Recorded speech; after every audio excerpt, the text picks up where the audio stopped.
வணக்கம், welcome to Chitra Murali's kitchen. இன்னைக்கு என்ன பார்க்க போறோம்னா ரொம்ப சிம்பிளான ஒரு டிஃபன் பாக்ஸ் ரெசிபி தான். கேபேஜ் ரைஸ் எப்படி பண்றதுன்னு பார்க்க போறோம். ஃபர்ஸ்ட் அதுக்கு எப்பயும் போல நான் இன்னைக்கு பாஸ்மதி அரிசி தான் எடுத்திருக்கேன். நீங்க வந்து நார்மல் ரைஸ் எடுத்தீங்கன்னா அது உதுரா வடிச்சு ரெடியா எடுத்து வச்சுக்கோங்க. ஒரு கப் பாஸ்மதி அரிசி எப்பயும் போல நல்லா வாஷ் பண்ணிட்டு ஒரு 20 நிமிஷம் ஊற வச்சு தண்ணி எல்லாம் வடிய விட்டு எடுத்து வச்சிருக்கேன். ஒரு கப்புக்கு 2 கப்பு தண்ணி, 2 கப்பு தண்ணி விட்டு ஒரு ஸ்பூன் எண்ணெயும் விட்டு உப்பையும் போட்டிருக்கேன். சரி, கொதிச்சுட்டு இருக்கு. இப்போ வந்து அரிசியை சேர்த்துடலாம், மூடி வச்சிடலாம். ஜீரா ரைஸ் பண்ணும்போது நிறைய பேர் சொல்லியிருந்தீங்க அது மாதிரி சாதம் வந்து நீங்கள் தாளிச்சிட்டு சாதத்தையும் போட்டுட்டு தண்ணியும் விட்டுட்டு அது வெந்து வரும்போது ரொம்ப நல்லா இருக்கும் அப்படின்னு சொல்லிட்டு. ஆக்சுவலாக அது ஜீரம் சேர்ந்து வெந்து வாசனை வருமா, அந்த வெந்த வாசனை எங்களுக்கு பிடிக்காது.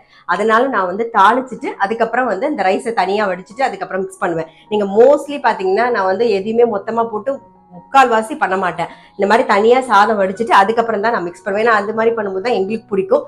மேபி நீங்கள் அந்த மாதிரி பண்ணி பார்க்கல அப்படின்னா டெஃபினட்டாக ட்ரை பண்ணி பாருங்க, அதுவுமே நல்லா டேஸ்ட்டாக தான் இருக்கும். இப்போ நம்ம என்ன பண்ண போறோம்னா கோஸ் வச்சு ஒரு ரைஸ் தான் பண்ண போறோம். இதுக்கு வந்து அதே மாதிரி ரம்ப இலை, நேத்தி வந்து நம்ம ரம்ப இலை யூஸ் பண்ணியிருந்தோம் இல்லையா. இது வந்து இந்த செடி வந்து நீங்க நர்சரியில போய் கேட்டாலே உங்களுக்கு கிடைக்கும். இந்த ரம்பைக்குன்னு ஒரு நல்ல வாசனை இருக்கும்.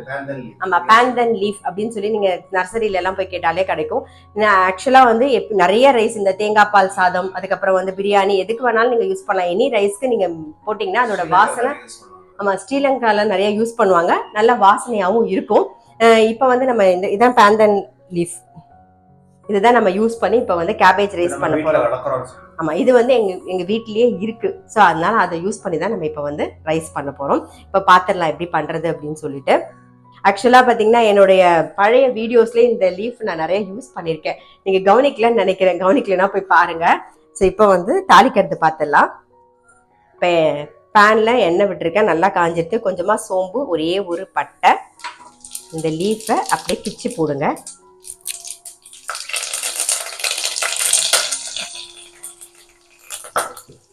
ஒரு பச்சை மிளகா, கொஞ்சமா கருவேப்பிலை, வெங்காயம்,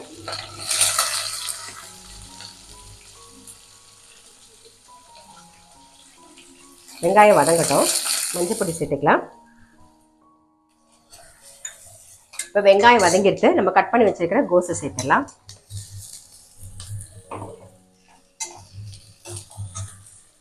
இதுக்கு தேவையான உப்பு, இந்த கோஸ்க்கு தேவையான உப்பு சேர்த்துப்போம். ஏன்னா நம்ம சாதம் வடிக்கும் போது அதில் கொஞ்சம் உப்பு போட்டிருக்கோம், மிக்ஸ் பண்ணும் போது கரெக்டாக இருக்கும். மூடி வச்சிருவோம். கோஸ் வந்து வெந்துட்டு இருக்கும். பக்கம் கோஸும் ரெடி ஆகிடுது, இந்த பக்கம் சாதமும் ரெடி ஆகிடுது. இப்போ என்ன பண்ண போகிறோம்னா ஃபஸ்ட்டு கோஸை பார்த்துடலாம். இதில் வந்து நான் இஞ்சி பூண்டு நீங்கள் வேணும்னா வதக்கி போட்டுக்கோங்க. எண்ணெய் வதக்கும் போது நான் வந்து இப்போ மேலாக இஞ்சியை வந்து நல்லா ஸ்லைஸாக கட் பண்ணி சேர்க்க போகிறேன். இது அப்புறம் ஒரே ஒரு பச்சை மிளகா சேர்த்துருக்கோம், கொஞ்சம் வரமிளகா பொடி, காரம்லாம் உங்களுக்கு தகுந்த மாதிரி பார்த்து போட்டுக்கலாம். அப்புறம் கொஞ்சம் தனியா மசாலா பொடி ஒரு ஸ்பூன், அவ்வளோதான். நல்லா மிக்ஸ் பண்ணிடுவோம். இப்போ எல்லாமே நல்லா வதங்கியாச்சு, நம்ம வந்து ரைஸை சேர்த்துடலாம். அப்படியே உடையாம மிக்ஸ் பண்ணிடுவோம்.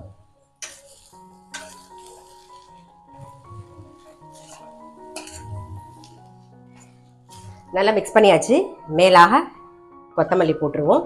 அப்புறம் ஒரே ஒரு ஸ்பூன் எப்பயும் போல் நெய், அவ்வளோதான். நம்மளுடைய கேபேஜ் ரைஸ் வந்து ரெடி.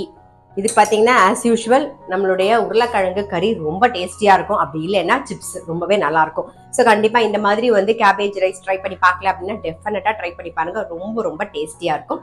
நான் அடுத்த வீடியோவில் சந்திக்கிறேன்.